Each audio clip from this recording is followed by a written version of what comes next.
우리 같이 하나님의 말씀 함께 찾아 읽겠습니다. 하나님의 말씀은 로마서 8장 13절부터 17절까지 말씀입니다. 로마서 8장 13절부터 17절까지 말씀입니다. 우리 같이 한 목소리로 읽겠습니다. 너희가 육신대로 살면 반드시 죽을 것이로되 영으로서 몸의 행실을 죽이면 살리니 무릇 하나님의 영으로 인도함을 받는 사람은 곧 하나님의 아들이라. 너희는 다시 무서워하는 종의 영을 받지 아니하고 양자의 영을 받았으므로 우리가 아빠 아버지라고 부르짖느니라. 성령이 친히 우리 영과 더불어 우리가 하나님의 자녀인 것을 증언하시나니 자녀이면 또한 상속자 곧 하나님의 상속자요 그리스도와 함께한 상속자니 우리가 그와 함께 영광을 받기 위하여 고난도 함께 받아야 할 것이니라. 아멘. 기도하시겠습니다. 거룩하시고 자비로우신 하나님, 오늘도 하나님께서 저희들을 이 예배당으로 인도하여 주시고 주의 말씀을 듣고 기도하게 하여 주심을 감사드리옵나이다. 하나님, 이 시간 하나님께서 주인들에게 행하신 놀라운 일들을 믿음의 눈으로 바라보게 하여 주시고 성령 하나님께서 저희들 안에 깨닫는 마음을 허락하여 주시며 그 놀랍고 위대한 하나님의 사랑을 우리의 마음 안에 부으셔서 저희들이 기꺼이 자발적으로 즐거이 주를 따르게 하여 주시옵소서. 하나님, 저희들을 주의 자녀로 부르셔서 잠시 이 땅 이곳에 살게 하여 주셨습니다. 부르신 그 목적을 따라 날마다 거룩하고 흠이 없는 주의 백성들로 빚어지게 하여 주시고 이 길 끝에서 영광의 주님을 배우게 하여 주시옵소서. 오늘도 주님 앞에 기도할 때에 성령께서 역사하여 주시기를 간절히 원하오며 예수 그리스도의 이름으로 기도드리옵나이다. 아멘. 그리스도인은 누구입니까? 그리스도인과 비그리스도인을 구별할 수 있는 그 기준은 무엇입니까? 그리스도인을 그리스도인 되게 하는 그것이 있어요. 9절이 그것을 말하고 있습니다. 그리스도의 영이 없으면 그리스도의 사람이 아니다 라고 말하지요. 14절도 말하고 있어요. 하나님의 영으로 인도함을 받는 사람들이 바로 그리스도인들입니다. 자, 오늘 우리가 읽은 본문을 보면 믿는 우리들이 하나님과 어떤 관계를 맺고 있는가 우리에게 가르쳐주고 있어요. 14절과 15절을 보면 하나님과 우리와의 관계는 아버지와 아들의 관계이다 라고 말하지요. 예수 그리스도를 믿는 우리들은 하나님의 자녀입니다. 그렇다면 여러분들 자신이 하나님의 자녀임을 어떻게 확신할 수 있습니까? 15절이 우리에게 말해주고 있어요. 그리스도인들은 양자의 영을 받았습니다. 성령님은 양자의 영으로서 우리가 하나님의 자녀임을 증거해 주십니다. 그리고 17절에 보면 하나님의 자녀의 유익과 특권이 무엇인지 우리에게 말해주고 있어요. 이것은 다음에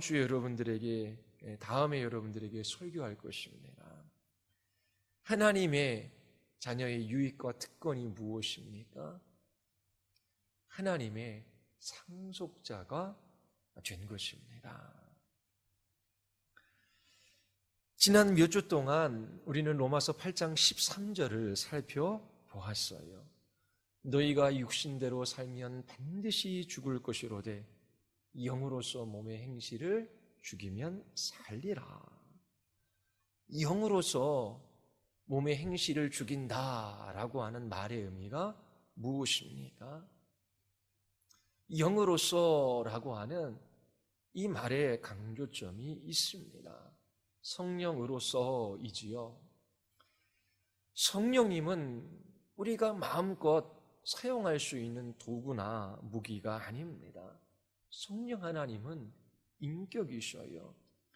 우리가 그분의 손에 붙들려 있지 우리가 그분을 마음대로 도구로 사용할 수 있는 것은 아닙니다. 영으로서라고 하는 말의 의미는 성령님이 우리가 마음껏 휘두르는 도구나 우리가 사용하는 그러한 도구나 무기가 아니다라고 하는 거예요. 영으로서 몸의 행실을 죽인다, 이 죄를 죽인다라고 하는 것은 영의 일에 우리의 마음을 고정시키는 것이지요. 육신을 따르는 자, 육신의 일을 생각하고 영을 따르는 자들은 영의 일을 생각합니다. 영으로서 몸의 행실을 죽인다라고 할 때에 그 영으로서라고 하는 말의 의미는 영의 일에 우리의 마음을 고정하는 거예요. 여러분들 영의 일이 무엇인지 성경에서 찾아봤지요. 사도와 선지자들에게 주신 복음, 곧 하나님의 말씀이 영의 일입니다. 하나님께서 은혜로 우리에게 알게 하신 것, 사도와 선지자들이 전한 하나님의 말씀, 이것이 곧 영의 일입니다. 우리가 영의 일을 생각할 때에 성령께서 그 말씀을 사용하셔서 주의 권세로부터 우리를 자유하게 하십니다. 우리가 하나님의 약속의 말씀을 붙들어요. 그 말씀이 이루어질 것을 믿어요. 그 믿는 이유는 예수 그리스도의 십자가의 죽으심과 부활하심 때문입니다. 예수 그리스도께서 흘리신 피가 그 말씀이 참되며 그 말씀이 반드시 이루어질 것이라고 하는 확신을 우리에게 보증해 주는 것이지요.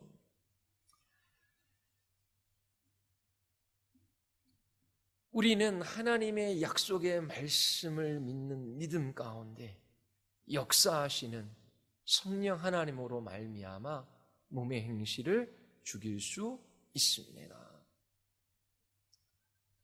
우리에게 불안이나 두려움이나 염려나 걱정이 찾아오지요.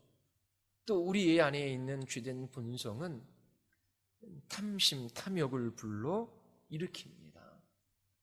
그 모든 우리의 마음 안에 있는 것들은 우리의 지체를, 우리의 몸을 불의의 무기로 죄에게 내어 주려고 합니다. 그때에 이 모든 우리의 마음 안에서 일어나는 이러한 생각들, 이러한 염려와 걱정과 근심과 두려움과 조바심, 탐욕, 이런 것들의 숨통을 끊어놓는 일들이 필요한 것이지요. 그러기 위해서는 하나님의 약속의 말씀을 붙들어야 합니다. 그 말씀이 반드시 이루어질 것을 확신하며 그렇게 하나님 앞에 이 몸의 행실을 죽이는 삶을 살아가야 하는 것이지요. 그래서 우리들은 날마다 하나님의 말씀을 가까이 해야 하는 것입니다. 하나님의 말씀을 읽고 듣고 그 말씀을 우리의 마음 안에 간직해야 하는 것입니다. 우리의 지성에 하나님의 말씀을 치우는 것은 우리의 노력으로도 할 수 있어요. 그러나 그 말씀을 우리의 마음 가운데 확증시켜 주시고 우리의 마음 안에 새겨주시는 분은 성령 하나님이시기에 기도해야 하는 것이지요.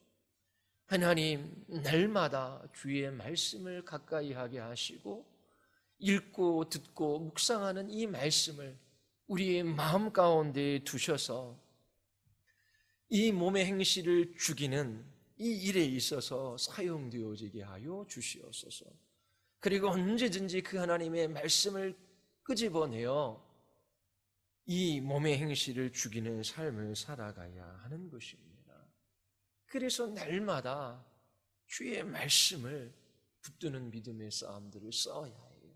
그리고 날마다 그 말씀을 이루실 그 하나님을 바라보아야 하는 것이지요. 예수 그리스도를 바라볼 때에 하나님께서 그 말씀을 이루실 것을 확신하며 우리가 날마다 믿음의 선한 싸움을 싸울 수 있는 것입니다. 어찌하든지 마귀는 우리로 하여금 하나님의 말씀을 가까이 하지 못하게 만들어요. 수많은 시간들이 있었습니다. 그 시간들 속에 하나님의 말씀 앞에 서며 그 말씀을 깨닫기 위하여 기도하며 그렇게 그 말씀 앞에 씨름하며 보낸 시간이 얼마나 됩니까? 일상적인 분주함과 또 바쁜 일들 속에서 주의 말씀을 소홀히 여기지요. 그래서 부지런히 주님의 말씀 앞에 서야 합니다. 그리고 말씀을 배울 수 있는 자리에 나아가야 돼요. 그리고 들은 말씀들을 흘려보내지 말고 묵상하고 암기하며 그 말씀을 붙들고 기도해야 하는 것이지요. 오늘은 13절과 14절의 관계에 대해서 여러분들에게 먼저 말씀을 드리겠습니다. 13절과 14절은 접속사로 연결되어져 있어요. 영어 성경만 봐도 because라고 하는 접속사를 사용합니다. 그런데 개역개정판 성경에는 이 접속사가 빠져 있습니다. 왜냐하면이라고 하는 이 접속사로 14절이 시작해요. 너희가 육신대로 살면 반드시 죽을 것이로되 영으로서 몸의 행실을 죽이면 살리라. 왜냐하면 하나님의 영으로 인도함을 받는 사람은 누구든지 하나님의 아들이기 때문이다 라고 말합니다. 이 왜냐하면이라는 접속사는 14절이 13절의 근거와 이유라고 하는 것을 우리에게 알려주는 것이지요. 이처럼 두 구절은 연결되어져 있습니다. 여러분들이 영으로서 몸의 행실을 죽이는 그 근거, 그 이유가 어디에 있습니까? 바로 여러분들이 하나님의 영으로 인도함을 받는 하나님의 아들들이기 때문입니다. 다른 말로 하면 죄를 죽이는 삶을 살아가는 그 근거, 그 이유가 어디에 있어요? 바로 우리가 하나님의 영으로 인도함을 받는 하나님의 자녀들이기 때문입니다. 자, 그러면 14절에서 말하는 하나님의 영으로 인도함을 받는다라고 하는 그 의미가 무엇일까요? 성령 하나님께서 죄를 죽이기 위하여 우리를 이끄신다라고 하는 것입니다. 성령님은 하나님이 우리에게 은혜로 주신 것들을 깨닫게 하셔요. 우리들이 말씀을 읽고 듣고 묵상할 때에 우리의 마음에 진리의 빛을 비추어 주십니다. 하나님의 약속의 말씀을 붙들게 하셔요. 그래서 그 말씀과 그 말씀을 이루실 하나님을 의지하며 죄와 싸우게 하시는 것이지요. 성령께서 죄와의 전쟁 가운데로 우리를 인도하십니다. 바로 이것이 성령 하나님이 함께 하신다라고 하는 증거예요. 성령 하나님에 관해서 많은 이야기들을 합니다. 성령 체험에 관해서 말하기도 합니다. 그러나 정말 중요한 것 중 하나는 여러분들이 죄와 싸우는 삶을 살아가고 있느냐라고 하는 것입니다. 왜요? 성령 하나님의 인도하심을 받는 하나님의 자녀들은 반드시 영으로서 몸의 행실을 죽이기 때문입니다. 그리고 이처럼 성령 하나님의 인도하심을 받는 사람들은 누구예요? 하나님의 아들입니다. 여러분들이 하나님의 아들이라고 하는 분명한 증거가 있어요. 그것은 바로 하나님의 인도하심, 하나님의 영의 인도함을 받는다라고 하는 것입니다. 자, 그러면 13절과 14절의 연관관계가 파악이 되지요. 자, 그리스도인들은 하나님의 영으로 인도함을 받아요. 하나님의 영으로 인도함을 받는 그리스도인들은 영으로서 몸의 행실을 죽여요. 그리고 하나님의 영으로 인도함을 받는 그들이 하나님의 자녀들이에요. 그러면 결론적으로 하나님의 아들들은 반드시 주죽임의 삶을 살아간다라고 하는 것입니다. 성령께서 함께 하시는 증거, 바로 영으로서 몸의 행실을 죽이는 것입니다. 그리고 하나님의 아들 된 증거, 성령께서 함께 하시는 거예요. 그러면 하나님의 아들들은 반드시 몸의 행실을 죽이는 죄죽임의 삶을 살아간다라고 하는 것을 13절과 14절이 이야기하고 있습니다. 성령 하나님의 인도하심을 받는 하나님의 자녀들은 죄를 미워해요. 왜요? 하나님께서 죄를 미워하시기 때문이지요. 하나님의 자녀들은 하나님이 기뻐하시는 것을 기뻐해요. 하나님이 슬퍼하시는 것을 슬퍼해요. 하나님께서 소중히 여기는 것을 소중히 여깁니다. 하나님께서 좋아하시는 것을 좋아하셔요. 왜냐하면 하나님의 자녀, 하나님의 아들들 안에 성령께서 함께 하시기 때문이에요. 하나님의 자녀들, 성령이 함께 하시는 자녀들은 하나님 아버지를 닮아갑니다.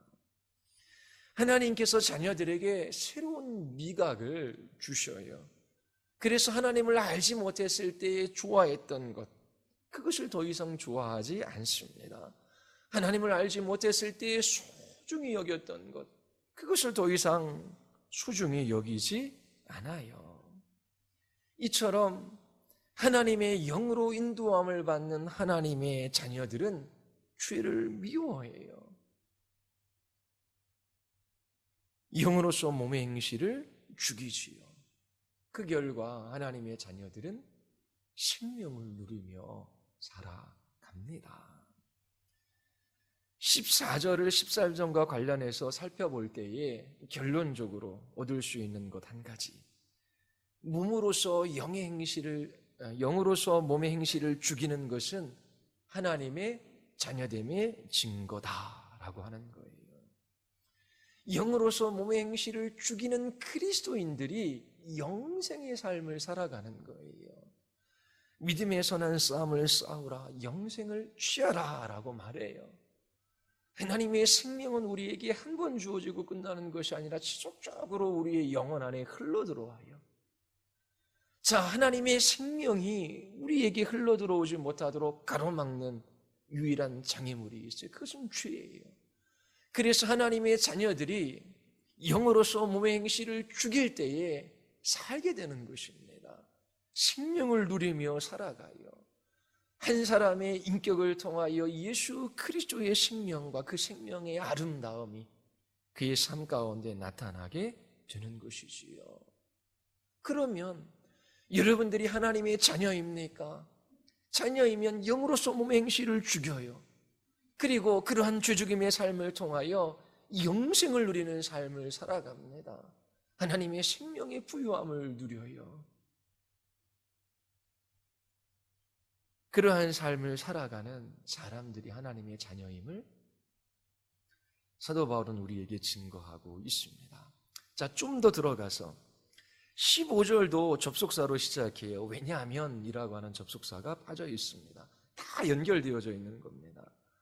15절은 성령께서 우리가 하나님의 자녀임을 확증시켜 주셔서 어떻게 죄와 싸우게 하시는지 좀 더 구체적으로 증거하고 있습니다.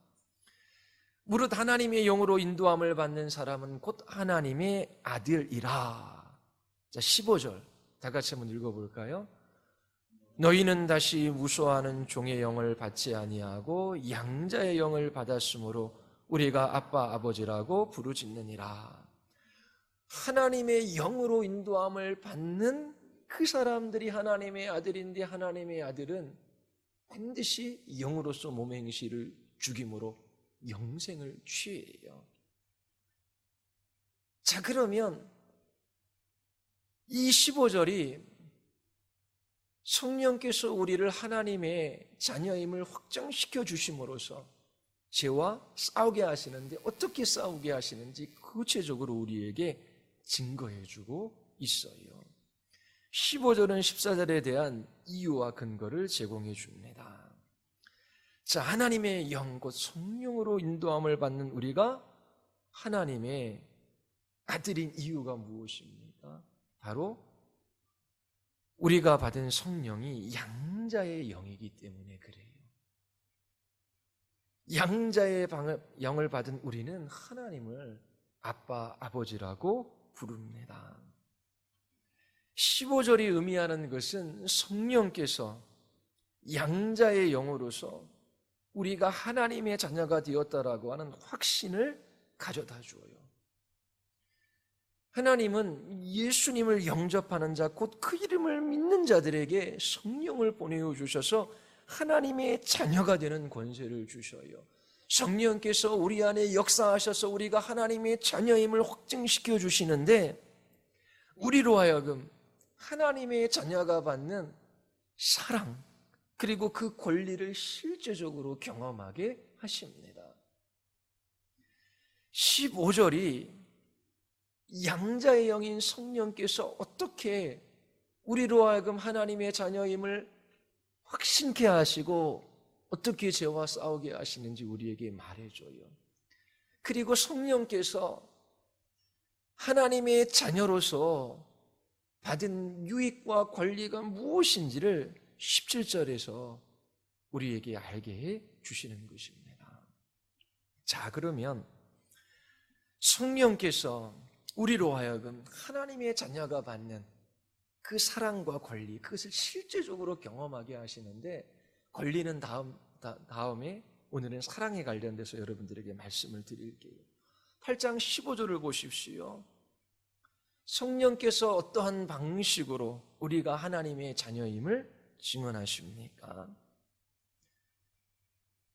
너희는 다시 무소하는 종의 영을 받지 아니하고. 자, 성령께서는 하나님을 향한 노예적인 두려움을 아버지를 향한 아들의 치밀함으로 바꾸셔요. 바울은 노예의 두려움과 아들의 친밀함을 대조하고 있습니다. 성령 하나님께서 우리 가운데 역사하셔서 하나님을 향한 노예의 두려움을 하나님을 향한 아들의 친밀함으로 바꾸어 주십니다. 바로 이것이 14절에서 성령 하나님의 인도하심을 받는다라고 하는 이 말의 의미입니다. 자, 그리스도인들은 성령께서 함께 하셔요. 성령께서 인도하시는 사람들이 그리스도인들이에요. 자, 성령께서 어떻게 그들을 인도해 가셔요? 양자의 영이신 성령께서 그들 안에 하나님의 자녀임을 확증시켜 주시는 것입니다. 이처럼 하나님의 자녀로서 하나님과의 친밀함을 우리에게 주셔서 더 이상 노예의 두려움으로 하나님을 따르는 것이 아니라 아들의 사랑, 그 친밀함으로 하나님을 기꺼이 자발적으로 즐거이 따르게 성령께서 그렇게 바꾸어 놓으시는 것입니다. 성령께서 우리를 인도하셔요. 그리고 몸의 행실을 죽이게 하셔요. 성령께서 우리 안에 우리와 함께 우리와 더불어 죄를 죽이십니다. 어떻게? 그 답은 8장 15절. 무서워하는 종의 영이 아니라 양자의 영을 받게 하셨다라고 하는 것입니다. 성령께서 우리 안에 노예적인 두려움, 감정을 일으켜서 우리를 이끌어 가시는 것이 아니라 성령께서 우리 안에 치밀한 사랑을 불러일으키셔서 우리를 이끄신다라고 하는 거예요. 성령께서 여러분들에게 노예의 두려움을 주어서 죄를 죽이는 행동을 하게 하시는 것이 아니에요. 성령께서 우리에게 믿음과 사랑으로 행하는 자녀로 만드셔서 죄를 죽이게 하시는 것입니다. 노예적인 두려움 때문에 순종할 수 있어요. 그것을 율법적인 순종이라고 말할 수 있습니다. 너 이거 지키면 살고 어기면 죽어. 너 이거 지키면 복을 받고 이거 어기면 저주를 받을 거야. 복받기를 원하고 저주받기를 두려웠기 때문에 노예적으로 순종하며 그렇게 살아갈 수 있습니다. 그러나 그리스도인들의 순종, 그것은 율법적인 순종, 노예적인 순종이 아니에요. 복음적 순종이지요. 하늘에 속한 신령한 복을 이미 받았어요. 창세전에 하나님께서 그 사랑으로 우리를 그리스도 안에서 택해 주셨어요. 기쁘신 뜻대로 그리스도 안에서 우리를 예정하셔서 하나님의 아들들이 되게 하셨어요. 그래서 우리들은 기꺼이 자발적으로 즐거이 하나님의 말씀 앞에 순종하며 영으로서 몸의 행실을 죽이는 죄죽임의 삶을 살아가는 것입니다. 자, 성령께서 어떻게 우리를 인도하여 몸의 행실을 죽이는지 좀 더 여러분들에게 말씀을 드릴게요. 성령께서 두 가지 방면으로 역사하셔서 우리를 인도해 가셔요. 하나는 우리에게 하나님의 사랑을 부으시는 것입니다. 하나님의 사랑을 우리 안에 나타내시는 거예요. 다른 하나는 하나님 아버지를 향한 자녀들의 치밀함을 불러 일으키시는 것입니다. 먼저 성령께서 어떻게 우리를 인도하셔서 죄죽임의 삶을 살게 하시는지 첫 번째, 하나님의 사랑을 깨닫게 하셔서 그 일을 하게 하십니다. 로마서 5장 5절을 한번 보십시오. 성령 하나님의 역사를 볼 수 있어요. 바울이 어떻게 증언하는지 한번 보십시오. 5장 5절부터 8절까지 우리 같이 한번 읽겠습니다. 소망이 우리를 부끄럽게 하지 아니함은 우리에게 주신 성령으로 말미암아 하나님의 사랑이 우리의 마음에 부은 바 됨이니 우리가 아직 연약할 때의 기약대로 그리스도께서 경건시하는 자를 위하여 죽으셨도다. 의인을 위하여 죽는 자가 쉽지 않고 선인을 위하여 용감히 죽는 자가 혹 있거니와 우리가 아직 죄인 되었을 때에 그리스도께서 우리를 위하여 죽으심으로 하나님께서 우리에 대한 자기의 사랑을 확증하셨느니라. 자, 성령께서 우리 안에 역사하셔서 우리를 인도해 가시지요. 성령 하나님이 인도하시는 그 사람이 그리스도인이에요. 그리스도인들은 하나님의 자녀로서 반드시 몸의 행실을 죽이는 죄죽임의 삶을 살아가요. 영으로서. 그러면 어떻게 성령께서 우리를 인도하셔서 이 몸의 행실을 죽이게 하시느냐? 그 첫 번째, 그게 뭐라고요? 우리의 마음 안에 어떻게 하신다고요? 하나님의 사랑을 부으신다라고 하는 것입니다. 우리가 연약해요. 경건치 않아요. 죄인이에요. 그때에 하나님께서 그 아들 예수 그리스도의 죽으심을 우리를 위하여 행하심으로 우리 안에 하나님의 사랑을 확증해 주셨다라고 하는 것입니다. 자, 성령께서 하나님의 사랑을 우리의 마음 안에 부으셔요. 이것은 실제적이고 현재적인 경험이에요.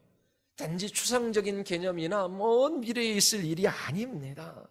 이것은 그리스도인들에게 일어나는 일이에요. 성령께서 하나님의 사랑을 우리의 마음 안에 부으십니다. 여러분, 사랑의 정서가 무엇인지를 알지요? 어렸을 때 짝사랑하면 그 짝사랑하는 이제 자녀를 둔 부모를 보면 부모의 생일이나 결혼기념일에 선물하지 않아도 이 자기 여자친구에게는 그렇게 선물하고 가져다 주고 막 그렇게 한다 그러더라고요. 저희 잠깐 같이 모여서 이렇게 교제했던 그 한 가정에 그 아이는 초등학교 3학년 때나 2학년 때인가 그 엄마의 결혼 반지 그거를 가져다가 자기 여자친구에게 준 거예요. 엄마는 잊어버리니까 몰랐죠.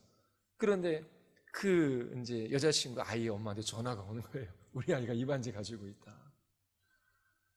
그게 좋아하는 그 사랑의 감정이 있잖아요. 아직 어리지만은. 자, 성령께서 우리의 마음 안에 부으시는 그 사랑, 그것은 실제적이고 현재 우리에게 일어나는 거예요. 성령님은 우리에게 아버지의 사랑을 실제로 경험하게 하시는 양자의 영입니다. 예수님을 믿는 사람들은 자신들이 하나님의 사랑을 받고 있다라고 하는 것을 알아요. 이 하나님의 사랑은 실제적인 경험이에요. 하나님이 나를 얼마나 사랑하시는데 그 사랑을 우리의 삶 가운데 구체적으로 하나님께서 선하게 인도하시는 것을 통해서도 알아가지만 이 예수 그리스도 주님께서 우리를 위하여 십자가에서 죽으셨어요. 연약하고 불경건하며 죄인이었을 그때에 이것이 무엇인지를 성령께서 우리 안에 깨닫게 하시고 우리 안에 하나님의 사랑을 실제적으로 경험하게 하십니다. 이처럼 성령께서는 우리의 마음 가운데 높고 위대하시며 성대하신 그 하나님의 사랑을 우리의 마음 안에 부어주심으로 우리를 이끌어 가셔요.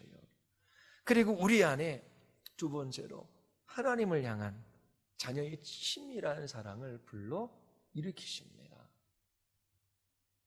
하나님의 사랑을 부으시고 또 우리 안에 하나님을 향한 사랑을 불러 일으키셔요. 친밀한 그 사랑을. 그래서 기꺼이 주의 말씀에 자발적으로 즐거이 따르게 하시는 것입니다. 8장 15절 16절 우리 다시 한번 읽어볼까요? 너희는 다시 무수하는 종의 영을 받지 아니하고 양자의 영을 받았으므로 우리가 아빠 아버지라고 부르짖느니라. 성령이 친히 우리 영과 더불어 우리가 하나님의 자녀인 것을 증언하시나니. 자, 성령께서 하나님의 사랑을 우리의 마음 안에 부으셔요. 그때 우리의 마음 안에 반응이 일어나는 것입니다. 어떤 반응이에요? 하나님을 향하여 아빠 아버지라고 부르짖게 된다라고 하는 것입니다. 아빠, 아바라고 하는 이것은 아람어인데 원래 어린아이들이 아빠를 향해서 불렀던 단어예요. 그런데 1세기에는 연령과 상관없이 자녀들이 아버지를 친근하게 부를 때에 사용했던 언어입니다. 예수님께서 겟세마네 동산에서 기도하실 때에 하나님을 아빠라고 부르셨어요. 하나님을 아빠라고 부른 최초의 사람, 바로 예수 그리스도 그분이십니다. 유대인들은 결코 하나님을 향하여 아빠라고 부를 수가 없었어요. 이렇게 겟세마네 동산에서 예수님께서 하나님을 향하여 아빠라고 부른 것은 하나님 아버지와 친밀한 관계 속에 있음을 우리에게 보여줘요. 그런데 이제 놀라운 일들이 일어났습니다. 하나님께서 믿는 우리에게 성령을 보내어 주셔서 예수님처럼 우리도 하나님을 향하여 아빠, 아버지, 아빠라고 그렇게 부를 수 있게 하셨다라고 하는 것입니다. 하나님께서 독생자이신 예수 그리스도와 누리셨던 그 친밀한 교제와 그 친밀한 관계를 우리에게 허락해 주신 거예요.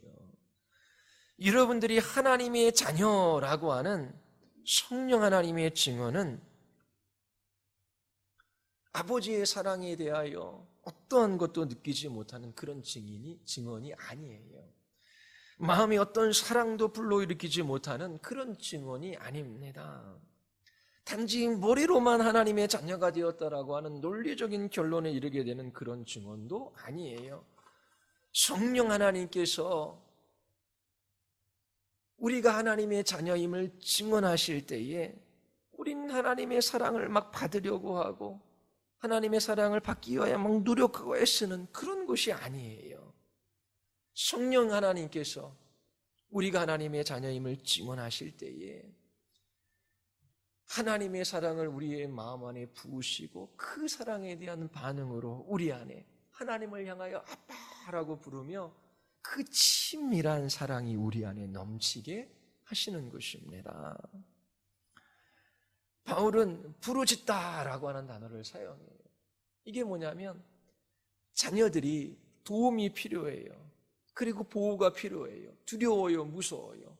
그때 엄마, 아빠 그렇게 부르짖잖아요. 그런 단어예요. 그러니까 이 부르짖는 것은 친밀함을 나타내는 단어입니다. 뿐만 아니라 아빠라고 하는 이 단어도 친밀함을 나타내는 단어예요. 그래서 이 두 단어를 사용함으로 하나님 아버지에 대한 이 개인적인 친밀한 사랑의 경험, 이 경험을 성령께서 우리 안에 가져다 주신다라고 하는 것을 보여주고 있습니다.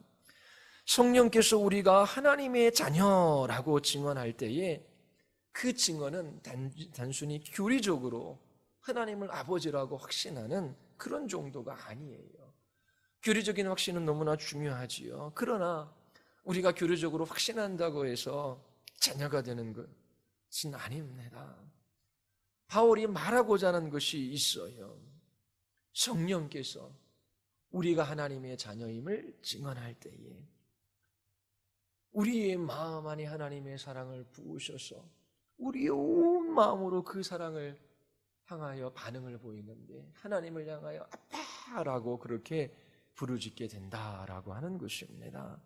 성령께서 우리 안에 억누를 수 없는 이 아버지를 향한 이 친밀한 이 부르짖음을 불러 일으키시는 것이지요. 하나님 아버지 단순히 그렇게 고백하는 것이 아니라 아빠 아버지라고 그렇게 친밀하게 고백하며 부르짖게 하시는 거예요. 이처럼 성령께서 우리 안에 하나님 아버지의 사랑을 기뻐하며 즐거워하며 그 하나님을 사랑하게 하십니다. 성령께서 여러분들이 하나님의 자녀임을 증거하고 계십니까? 하나님의 사랑이 여러분들 마음 안에 부음받아요. 그 사랑에 대한 반응으로 하나님을 향하여 아빠, 아버지라고 그렇게 부르는 그 감격을 여러분들이 알고 계십니까? 아버지와 자녀로서 누리는 그 친밀한 사랑의 교통과 교제를 여러분들이 누리고 계십니까? 성령께서 우리 안에 하나님의 사랑을 부으셔요. 또 그 사랑으로 말미암아 우리 안에 아버지를 향한 그 사랑을 불러 일으키셔서 우리를 이끌어 가시는 거예요. 자, 정리할게요. 내용은 간단해요. 그리스도인들은 누구예요? 성령의 인도하심을 받는 사람들입니다. 자, 성령 하나님의 인도하심을 받는 사람들, 하나님과의 관계 속에서 누구예요? 자녀예요, 자녀. 그러면 이 하나님의 자녀들은 어떠한 삶을 살아가요? 영으로서 몸의 행실을 죽이는 삶을 살아가요. 그러므로 어떻게 해요? 영생을 누린다라고 하는 것입니다. 그러면 어떻게 성령께서 이 일을 하시는가?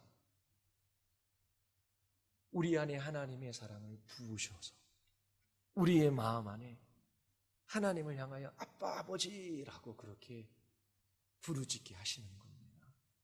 그 하나님의 사랑을 경험하게 하시고 그 자녀로서 하나님 아버지와의 친밀함을 누리게 하셔요.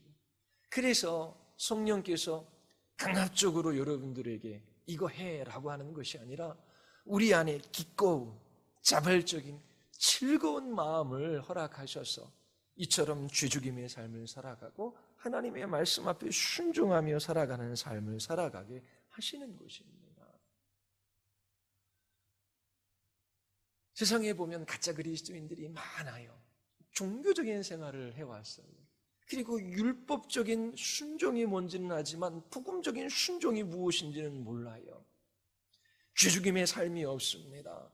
죄의 숨통을 끊어놓음으로 하나님께서 우리에게 주시는 그 생명의 부유함을 누리며 그렇게 주님을 찬양하고 주님을 기뻐하고 즐거워하며 주님께서 약속하신 그 말씀으로 인하여 소망 가운데 이 길을 걸어가는 것, 이것들을 잘 모르며 살아갑니다.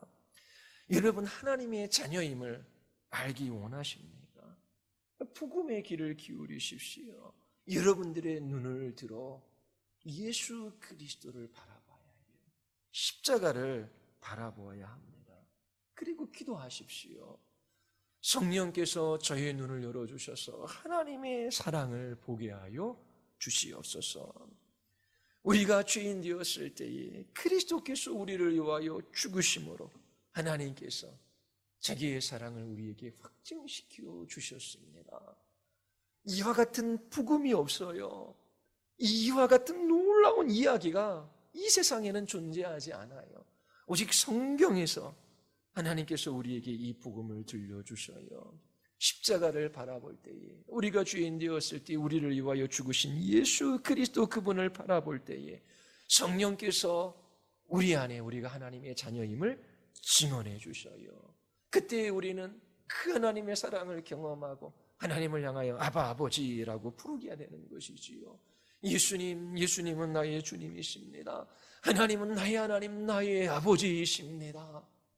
그러면서 아버지 대신, 아빠 대신 하나님께서 나를 지키시고 도우시고 나를 이끌어 가시고 인도해 가실 것을 너무나 확실히 알기에 그 하나님과 교제하는 기도의 자리 속에서 쉼을 얻고 그리스도의 생명의 부유함을 경험하고 그러면서 삶의 자리로 나아가 이 믿음의 길들을 계속해서 걸어가는 것입니다.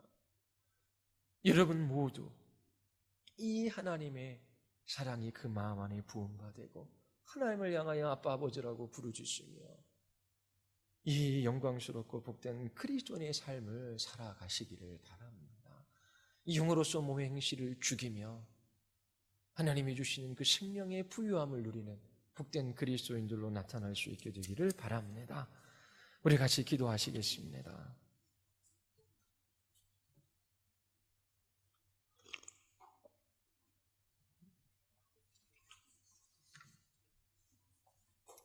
이 세상을 살아갈 때에 누군가 나를 지지해주고 나를 사랑해주고 나의 이야기를 들어주고 나와 함께하면 그 사람은 결코 자살할 리 없다라고 말합니다. 그 사람은 결코 외로운 사람이 아니라고 말해요. 그런데 사람이 아니라 이 땅을 창조하신 하나님이 그 아들 예수 그리스도 그분을 우리가 죄인 되었을 때 우리를 위하여 십자가에 내어 주셨어요. 이 사랑을 더 깊이, 더 높이, 더 넓이 알아가기를 원합니다. 그래서 하나님을 향하여 아빠 아버지라고 부르짖으며 죄죽임의 삶을 살아가기를 원합니다. 그 그리스도의 생명의 부유함을 더 풍성히 누리며 그렇게 주님 존귀 여기며 찬양하며 살아가기를 원합니다. 하나님, 우리의 눈을 들어 그리스도를 바라보게 하여 주시옵소서. 십자가를 바라보게 하여 주시옵소서. 성령께서 우리의 마음에 그 사랑을 확증시켜 주시옵소서. 우리 같이 한번 우리 기도